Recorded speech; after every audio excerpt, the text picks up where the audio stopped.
বুকের ভেতরে আবার বেড়েছে। দিদি অনেক খরচা রে, অপারেশন করতে অনেক টাকা লাগবে। আমি কি করবো কিচ্ছু বুঝতে পারছি না। কি ভাব, চলো। আলো, বললাম তো সব ব্যবস্থা আমি করে দেবো। না, তোমার কোনো ব্যবস্থা করতে হবে না, আমি দেখছি আমি কি করতে পারি। কি বলছো আলো? একটা পেসমেকারের দাম জানো তুমি? তুমি কি ব্যবস্থা করবে আলো? তোমার মায়ের জীবন জড়িয়ে এতে, আমি পারবে একটা পেসমেকারের ব্যবস্থা করতে? আমি তো ভাইয়ের কথা বলিনি, আমি বললাম আমি দেখছি।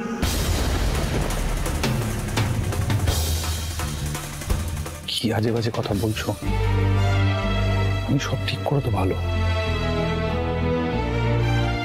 আমি যেভাবে হোক টাকাটা জোগাড় করবো কাল সকালের মধ্যে, তুমি একদম ভেবো না। বাবা, তুমি ডাকছিলে নাকি? লতা বললো। কি হয়েছে বাবা? দিদিভাই আবার কিছু ঘটিয়েছে নাকি? না, তুমি ঘটিয়েছো। আসলে একটু আগে একটা ফোন পেলাম।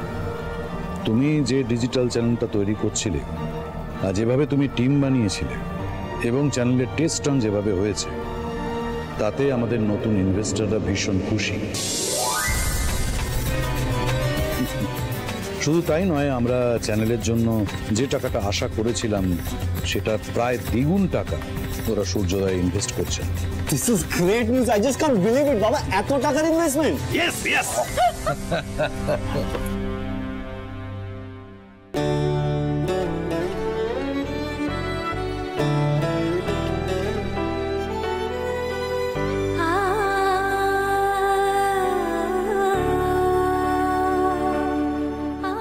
আলো রানী, আলো রানী, আলো রানী, তুমি কেন চিন্তা করতেছো? বড় কথা, আজই তোমার এই চাকরির খবরটা পাইছি, তাই আমি কইতেছি দেখবা সব ঠিক হইয়া যাইব। খায়ালো, রাত কত হইল, আমি কইতেছি তো সব ঠিক হইয়া যাইব। কিচ্ছু ঠিক হবে না আপা, কিচ্ছু ঠিক হবে না। মায়ের জন্য আমি কিচ্ছু করতে পারছি না, কিচ্ছু করতে পারছি না মায়ের জন্য। এরকম একটা নিউজ শুকনো মুখে কি সেলিব্রেট করা যায় বাবা? কেন হবে? আমি অ্যারেঞ্জ করছি। নিশ্চয়ই। তাহলে মেহুলি, হ্যাঁ বাবা। এখন আমাদের কি করতে হবে? সবার আগে যেটা করতে হবে যে আমাদের ওই নতুন চ্যানেলের লঞ্চ পার্টিটাকে একটু এগিয়ে আনতে হবে। তাহলে ওই বড় বৌমার মুখ পোড়ানো কাণ্ড কারখানাগুলো হয়তো একটু ধামাচাপা দেওয়া যাবে। ভাই, তবে তুমি একটা কাজ করতে পারবে? তুমি লঞ্চ পার্টিটা পরশু অ্যারেঞ্জ করতে পারবে? হ্যাঁ পারবো, ডেফিনেটলি পারবো। গ্রেট। আপনি চিন্তা করবেন না, আমি বরং একটা কাজ করি, আজ রাতের মধ্যেই ওই গেস্ট লিস্টটা ফাইনাল করে নিই আর ডেকোরেশন ফুড সবটা করে নিই, দিয়ে আপনাকে দেখে একবার অ্যাপ্রুভ করিয়ে নেবো। আর আপনি অ্যাপ্রুভ করে দিলে থ্যাংক ইউ, আমি তারপর গেস্টদের ইনভিটেশন পাঠিয়ে দেবো। Sure, very good. Cheers, cheers, cheers. Cheers to Mehuli. What is splendid job. তুমি দিনরাত এক করে যেরকম ভাবে ডিজিটাল চ্যানেলটাকে তৈরি করেছো, আরে ইনভেস্টমেন্ট তো আসারই কথা, এবং সেটা এসছে। ইয়েস। হ্যাঁ, এটা ফ্যাক্ট যে আমাদের বাড়ির বেশিরভাগ লোকজনই অন্ধ। অন্ধ না বুঝতে পারে না আমি জানি না, কিন্তু আমি বাবা প্রথম থেকে এটা জানতাম এবং বিশ্বাস করি যে সিংহ রায় ফ্যামিলির একমাত্র লক্ষ্মী হলো মেহুলি সিংহ রায়। রাইট বাবা? অ্যাবসলিউটলি। চিয়ার্স। দিদির কি হয়েছে? আপা মায়ের না ওই হার্টের রোগটা আবার বেড়েছে। ভাই ফোন করেছিল, বললো ওই ডাক্তার বলেছে পেসমেকার বসাতে হবে, অপারেশনে তো অনেক খরচা, আমি কি করব? বড় বৌদি মায়ের শরীর খারাপ, আবার অনেক টাকাও লাগবে, এই খবরটা দিয়ে কি কোনো লাভ হবে? মা এত কষ্ট করে আমাকে বড় করলো, মানুষ করলো, আমি মায়ের জন্য কিচ্ছু করতে পারছি না, কিচ্ছু করতে পারছি না, আমার দ্বারা কিচ্ছু হবে না। লাভ লোকসান ছোট বৌদি ভাবুকে, আমি গিয়ে খবরটা দিয়ে আসি। আলো রানী, তুমি কেন এমন করতেছো? তুমি রুদ্রর লগে একবার কথা কও, দেখবা রুদ্র ওই পেসমেকারের জন্য যা কিছু টাকা পয়সা ও সব বন্দোবস্ত করব। সেটাই তো আমি চাইছি না আপা। এত বড় মেয়ে হয়ে আমার মায়ের দায়িত্ব আমি নিজে নিতে পারবো না। আমাকে আমার স্বামীর মুখাপেক্ষী হয়ে থাকতে হবে। তবে সন্তান হিসেবে আমি কোন দায়িত্বটা পালন করছি? কিন্তু কিন্তু এতগুলো টাকা আমি কোথায় পাবো? Well done, brilliant Mehuli. Digital channel launch করার জন্য যা যা করা দরকার তুমি তো দেখছি সবই করে ফেলেছো। ভেন্যু, তারপরে ডেকোরেশন, মেনু, এমনকি কারা কারা আসবেন। ফাইন। থ্যাংক ইউ বাবা, আমি কাল রাত্রি 2টো অবধি জেগে সমস্ত প্ল্যান করেছি। Very good and approved. বাবা তুমি এটা অ্যাপ্রুভ করলে? মানে 30 লাখ টাকা খরচা, তুমি বাজেট পার্টটা দেখলে না? সবটাই দেখেছি ঋষি, কিন্তু মেহুলি যেভাবে প্ল্যান করেছে আমি ঠিক সেভাবেই চেয়েছিলাম। 30 লাখ খরচা হচ্ছে তো হোক, অসুবিধা কি আছে?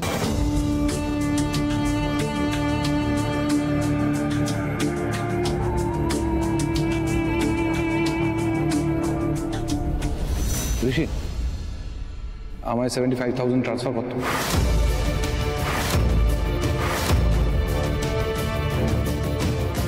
আমি তোকে দিয়ে দেবো আজকে সন্ধ্যেবেলা বা কাল সকালে। ট্রান্সফার করবো মানে? ট্রান্সফার করবি মানে ধার দিবি। আমার ব্যাংকের সার্ভার ডাউন, আমি তোকে আজকে সন্ধ্যেবেলা অথবা কাল সকালে দিয়ে দেবো। ক্লিয়ার? রুদ্র টাকাটা কি আলোরানীর মায়ের অপারেশনের লাইকা চাইছে? ই আল্লাহ, আলোরানীর চিন্তা এবার দূর হইব। ওকে, আমার মায়ের জন্য ও ভাইয়ের কাছে হাত পাচ্ছে। হঠাৎ করে এতগুলো টাকা? ঋষি, এর আগে যখন তুই আমার কাছ থেকে টাকা ধার চেয়েছিস আমি তোকে জিজ্ঞাসা করেছি তোর কি দরকার? এই তো বিশ্বকর্মা পুজোর সময় আমার কাছ থেকে 50,000 টাকা ধার নিলি। আমি তোকে জিজ্ঞাসা করিনি তো কেন টাকার প্রয়োজন। তুই দিতে পারবি কিনা সেটা বল, নাহলে অন্য জায়গায় দেখবি। আমাকে একদম মেজাজ দেখাবি না দাদা। টাকা ধার চাইবি আবার মেজাজও দেখাবি? ঋষি, ভদ্রভাবে কথা বল। আরে কি শুরু করলি কি তোরা দুই ভাই মিলে? ঋষি স্টপ ইট। দাদা, ঋষি ওইভাবে জিজ্ঞেস করেনি। ঋষি শুধু জানতে চাইছিল তুমি কোনো সমস্যায় আছো কিনা। আসলে দিদিভাইকেও তো সকাল থেকে আমরা মনমরা দেখছি, জানতে পারলাম দিদিভাইয়ের মায়ের শরীরটা ভালো নেই, পেসমেকার বসবে, তাই আর কি। এই ভয়টাই আমি পাচ্ছিলাম। কথাটা হাটের মাঝখানে পড়লো। এবার কত কিছু যে শুনতে হবে কে জানে। ও আই সি, তুই বৌদির মায়ের পেসমেকারের জন্য টাকাটা চাইছিস, রাইট? কিন্তু এটা তো ঠিক নয় দাদা। বাবা তুমি বলো, তুই কেন পুরোটা দিবি বলতো? অয়ন আছে, অয়নেরও তো দায়িত্ব নেওয়া উচিত।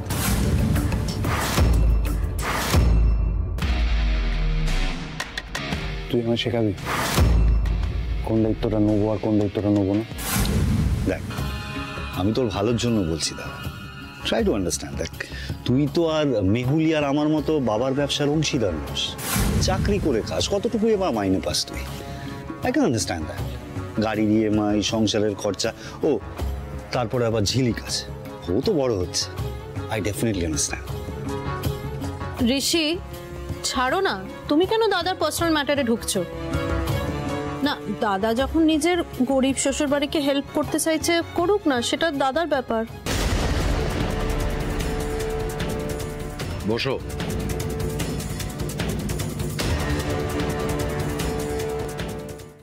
আচ্ছা রুদ্র, তোমার শাশুড়ির অপারেশনের জন্য টাকা লাগবে, এতে এত লুকোচুরির কি আছে? ঋষির কাছ থেকে নিতে হবে না, কিছুক্ষণের মধ্যেই তোমার অ্যাকাউন্টে 75,000 ঢুকে যাবে।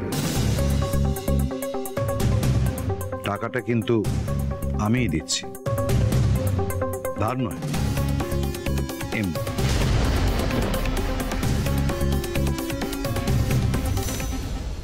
ছি ছি, আমি আমার স্বামীর কাছে হাত পাততে চাইনি, আর এখন শ্বশুরের টাকা হাত পেতে নিতে হবে আমার মায়ের অপারেশনের জন্য। এ তুমি কি করলে ঠাকুর, কি করলে? বাবা, তুমি যদি টাকাটা দিতেই চাও দাও, কিন্তু টাকাটা আমি ধার হিসেবে নেবো, আমার ব্যাংকের সার্ভার ডাউন, আমি টাকাটা ফেরত দেবো বাবা, সার্ভার ঠিক হলি। আত্মসম্মান, বেশ তাই হবে। আচ্ছা রুদ্র, তোমাদের অফিসে কি কোনো সমস্যা চলছে? না মানে আমি খবর পেলাম যে তোমাদের ব্যাংক আমাদের কাগজে একটা ফ্রন্ট পেজে বিজ্ঞাপন দিতে চায়, কিন্তু শুনো, আমাদের কাগজে ফ্রন্ট পেজে বিজ্ঞাপন দেওয়ার যে খরচটা, সেই বাজেটটা তোমাদের ব্যাংকের নেই। তার জন্য তোমার বস তোমার উপর চাপ সৃষ্টি করছেন যাতে তুমি আমাকে কনভিন্স করে রেটটা কমিয়ে ফ্রন্ট পেজে অ্যাডটা বার করতে পারো, রাইট? দাদা আই এম সরি, আমি বলেছি বাবাকে তোমার এই ব্যাপারটা নিয়ে। আসলে তোমাকে কনস্ট্যান্টলি টেনশনে দেখছিলাম, তুমিও বললে অফিস থেকে তোমাকে প্রেশার দিচ্ছে, তাই আর কি আমি বাবাকে জানিয়েছি। কিছু মনে করো না প্লিজ। ওর অফিসে সমস্যা হচ্ছে, সেটা একবারের জন্য আমাকে বলেন, অবশ্য বলবে কেন? আমি তো কিছুই বুঝি না। ডোন্ট ওয়ারি, আমি কালকেই ফ্রন্ট পেজে অ্যাডটা বার করতে বলে দিচ্ছি। না না, কোনো টাকা লাগবে না, ইটস ফ্রি। বাবা হয়ে ছেলের জন্য তো এটুকু করতেই পারি না? এক্স্যাক্টলি, ছেলে হয়ে তো বাবার থেকে এটুকু ফেভার নেওয়াই যায়। কি ঋষি, দেখলে দাদা তোমার প্রবলেমটা কত তাড়াতাড়ি সলভ হয়ে গেল। রাইট, তবে রুদ্র, আমার কিন্তু একটা শর্ত আছে।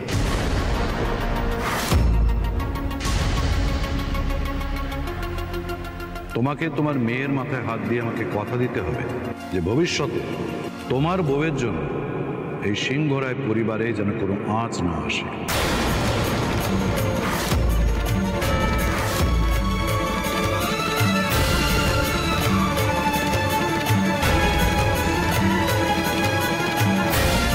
বাবা,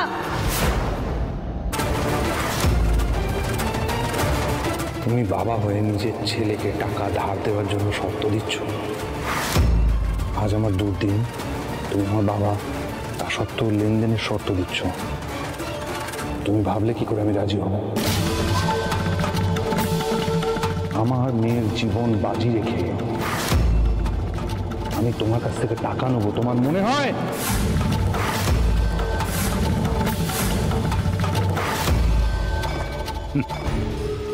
রিল্যাক্স, পৃথিবীর সমস্ত সম্পর্কই কিন্তু লেনদেনের সম্পর্ক। অবশ্য ইমোশনাল ফুলরা সেটা বোঝে না।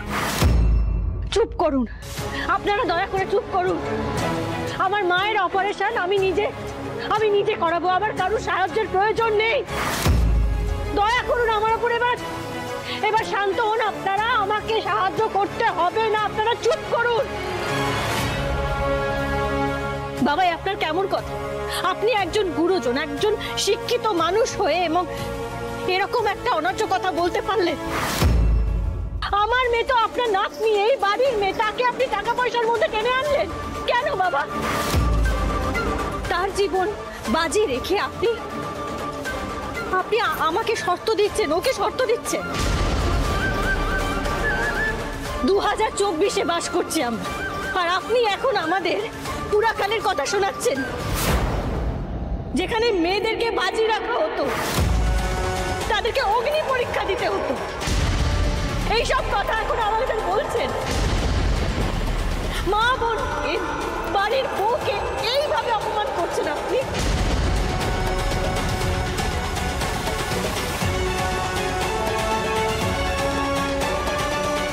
বাবা, আমার প্রাণ থাকতে আমার মেয়েকে, আমার মাকে, আমার পরিবারের মানুষজনকে, আমার ভালোবাসার মানুষটাকে এইভাবে আমি জ্বলে পুড়ে ছাই হতে দেব না। আমার মায়ের অপারেশনের টাকা আমি ঠিক জোগাড় করে নেব। আপনাদের কারো সাহায্যের প্রয়োজন আমার নেই, চাই না আমার সাহায্য। আপনি আমাকে এই বাড়ি থেকে বেরোতে বারণ করেছেন, কিন্তু আজ আমাকে আমার মায়ের কাছে যেতে হবে। আমার মায়ের আমাকে প্রয়োজন। আপনার মনে হচ্ছে আমি বাড়ির বাইরে গেলে আপনার অসম্মান হবে, আপনার মানহানি হবে। সেরম যদি আপনার মনে হয়, আপনি কাউকে আমার সাথে পাঠাতে পারেন ওই বাড়ি অবধি। আপনার যদি মনে হয়, কিন্তু আজ যেভাবে হোক আমাকে বাড়ির বাইরে যেতে হবে, আমার মায়ের সাথে দেখা করাটা প্রয়োজন। আশা করি আপনি আমাকে অনুমতি দেবেন।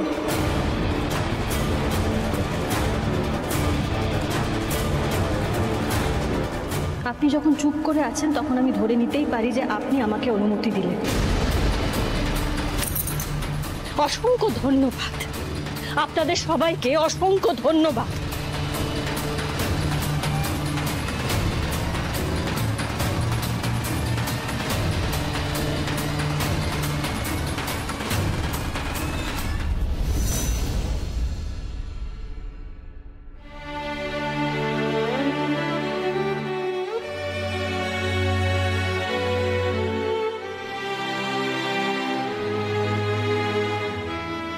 মা,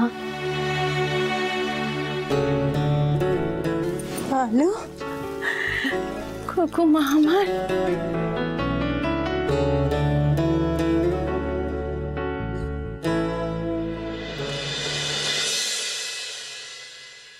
আলোকে ফোনটা করে নি।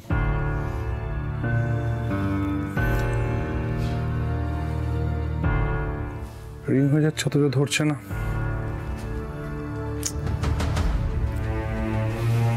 কেটে গেল, শুনতে পাইনি নাকি? কি করি এখন? যাওয়ার সময় এমন একটা সমস্যা হলো, আমি যেতেও পারলাম না ওখানে। স্যার বিজি আছে, পরে আসবো? না না, এসো, এখনই মিটিং করবো, এসো বসো।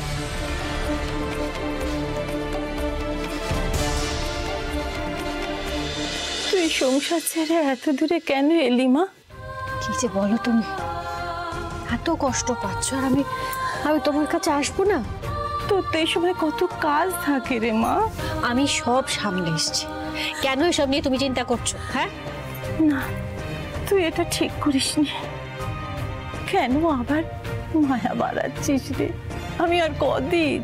তুমি এইসব আজে বাজে কথা একদম বলবে না, আমার দিব্যি রইলো কিন্তু, বলে দিলাম। খুকু, মা বাবা চিরটা কাল কারো থাকে না গিরে, এটা তো মেনে নিতে হবে।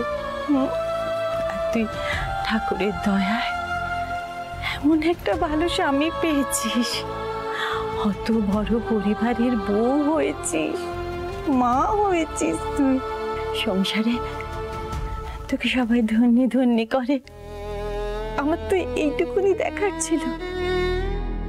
দু চোখ ভরে আমি দেখে নিয়েছি, এবার আমি চলে গেলে আর কোনো দুঃখ নেই রে। কেন তুমি এসব কথা বলছো বলো দেখি? আমি তো বলছি আমি তোমার অপারেশনের দায়িত্ব নেব, তুমি ঠিক হয়ে যাবে, তুমি এমন কথা বলো না। আচ্ছা তোমাকে যার আমি কি করে বাঁচি বলো দেখি? হ্যাঁ, ওই দেখ মেয়ের কথা, স্বামীর জন্য বাঁচবি, মেয়ের জন্য বাঁচবি, নিজের জন্য বাঁচবি। আর ওই দেখ তোর ওই বোকা হদ্দ ভাইটা দাঁড়িয়ে আছে, তার জন্য বাঁচবি। ওকে আমি তোর ভরসায় রেখে গিয়ে খুব নিশ্চিন্ত হব রে মা। চলে যেতে আমার আর কোনো দুঃখ নেই। এতবার করে ফোন করছি, দেখতে পাচ্ছেন না? ফোন সাইলেন্ট নাকি? বস, এনি প্রবলেম? না না, কোনো প্রবলেম নেই, বল কি বলছেন? টাকার বড় দাম রে কুকু, অনেক কষ্ট করে রোজগার করতে হয়, আর যেখানে সেখানে সেটা খরচ করতে নেই।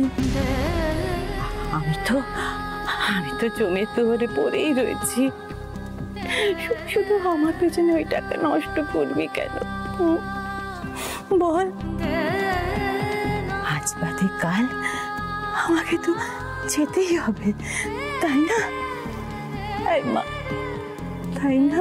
হ্যাঁ দিদি, অপারেশন করতে তো অনেক খরচা, আর আমাদের নিজেদের বেঁচে দিলেও এত টাকা জোগাড় হবে না। তাই না? তাই আমরা তো দিন আনি দিন খাই, বলো এত টাকা কোথা থেকে জোগাড় করবো? চুপ করো, চুপ করো তোমরা। মেয়েটার কানের কাছে টাকা টাকা বলে যাচ্ছ, আমার পেছনে টাকা খরচ করার কোনো দরকার নেই, কোনো দরকার নেই। তুমি চিন্তা করো, শান্ত শান্ত তুমি শান্ত হও।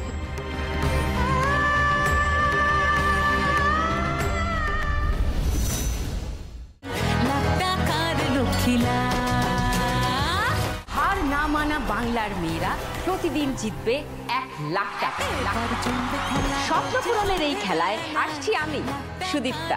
বাংলার ঘরের লক্ষ্মীদের সাথে খেলবো লাখ টাকার লক্ষ্মী লাভ।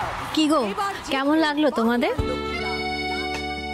বড় মা আর আপা জানতে পারলে খুব মজা পাবে। বড় মা তো দেখলেই বলতো, আমাদের সময় তো এইসব কিছু ছিল না, আর যদি থাকতো তাহলে আমি অনেক কিছু করতে পারতাম। সত্যি এটা ঘরের বউদের জন্য খুব ভালো অনুষ্ঠান। আর কি বলতো জানো? হ্যাঁ গা রুদ্রর বউ, এইটাই ভালো করে খেলতে পারলে সত্যি টাকা দেবে।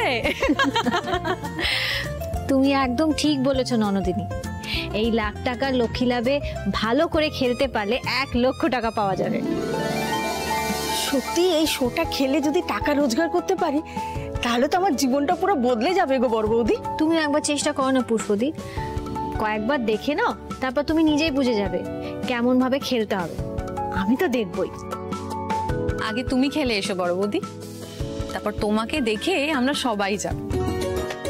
আচ্ছা বড় বৌদি, তোমার টিভি দেখার সময় আছে? এই শোটার জন্য আমি ঠিক সময় বের করে নেব, আমরা সবাই একসাথে দেখব। আগামীকাল থেকে প্রতিদিন সন্ধ্যে 6টায় লাখ টাকা লক্ষ্মী লাভ, শুধুমাত্র সান বাংলায়।